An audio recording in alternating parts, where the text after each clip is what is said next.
Hello friends and welcome back to the another amazing live stream video. So guys, thank you for joining me today and today in this live for the breakdown of major political development making waves in the Washington.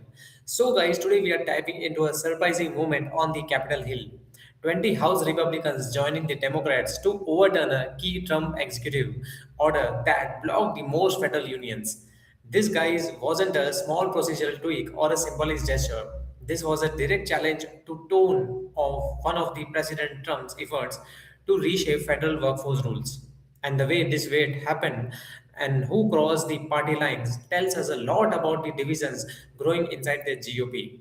This whole story centers around a bill led by the Democrat Jared Golden from Maine, someone known for breaking the ranks with his own party. But this time, he found unexpected allies on the Republican side. He used a rare strategy called a discharge petition, basically a congressional shortcut that forces a bill to the floor even if the House leadership wants to bury it. You only got a vote if a majority of lawmakers sign on, and that almost never happens. But the Golden pulled it off with the backing of the five Republicans and nearly all the Democrats. He got the petition through, setting up a full House vote on what he calls the Protect America's Workforce Act. The goal is to undo Trump's March 2025 executive order that shut down collective bargaining for workers across a massive list of federal agencies. So, guys, now let's talk about what Trump's order actually did in real time. It blocked unions from negotiating at a major institutions, including the Department of Defense, State, Veteran Affairs, Justice, Energy, Homeland Security, Treasury, Health and Human Services, Interior, and Agriculture. In simpler terms, it stripped collective bargaining rights from over a million federal workforce, from correctional officers to VA staff to analysts who keep national security operations running. Trump's argument was that public sector unions stood in the way of efficiency, accountability, and efforts to crack down on bloated bureaucratic structures.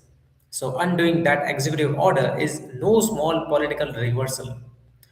During the debate, you could feel the tension split right through the Republican Party. House Oversight Committee Chairman James Comer blasted the effort, framing it as a push towards more remote work and less accountability.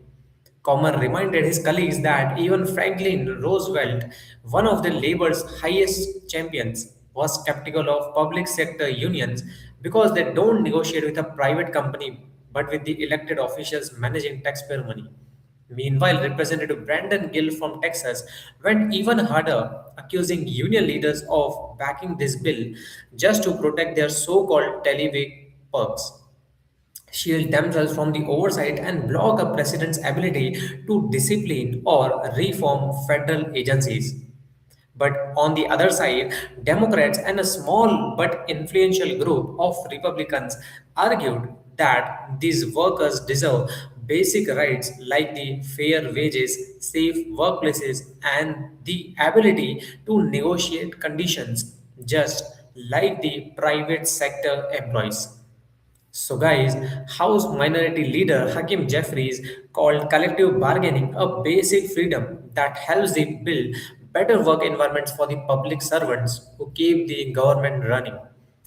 Also, Republican Bob Brasnan from Pennsylvania reminded Congress that his district is home to thousands of federal workers, many of them veterans, who show up every day to serve Americans.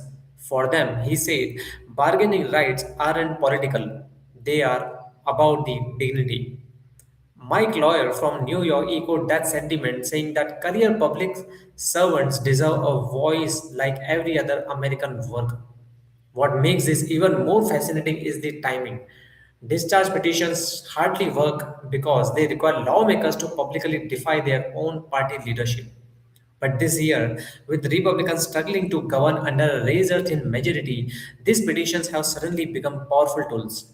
In Jared's golden case, the petition gathered signatures from Republicans like Bren, Don Bacon, Mike Lawyer, Nick Lauta, and Rob Bresnan.